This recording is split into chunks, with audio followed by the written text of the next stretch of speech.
अस्सलाम वालेकुम बच्चों, कैसे हैं आप सब। उम्मीद करती हूँ कि आप सब खैरियत से होंगे। कैसी जा रही हैं आप सबकी छुट्टियाँ। चलें, आज हम अपने जितने हरूफ हमने क्लास में पढ़े थे, आज हम उन सब की दोहराई करेंगे। हाँ जी, कौन मुझे बताएगा कि ये कौन सा हर्फ है। ये है अलिफ। मेरे साथ दोहराएं, अलिफ। ये कौन सा हर्फ है, अलिफ मदा। मेरे साथ दोहराएं, अलिफ मदा।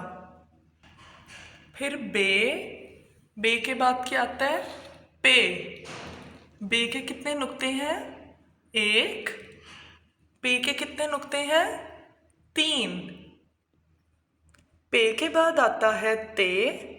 ते पे कितने नुक्ते हैं, दो।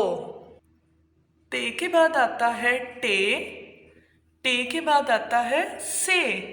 से पे कितने नुक्ते हैं, मुझे गिन के बताएं, तीन।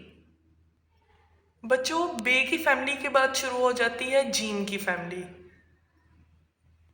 जीम, जीम के कितने नुक्ते हैं, एक।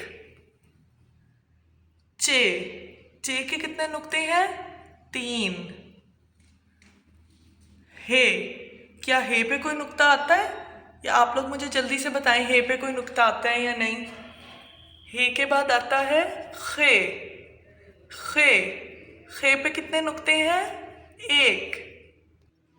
सारे बच्चे ये हरूफ तरतीब से पढ़ेंगे और एक स्मॉल वीडियो बना के मुझे शेयर करेंगे। अब सारे बच्चे ये हरूफ तहजी तरतीब से पढ़ेंगे नुक्तों के साथ और एक वीडियो बना के मुझे शेयर करेंगे। उम्मीद करती हूँ कि आपको समझ आ गई होगी। Thank you very much. अल्लाह हाफिज़।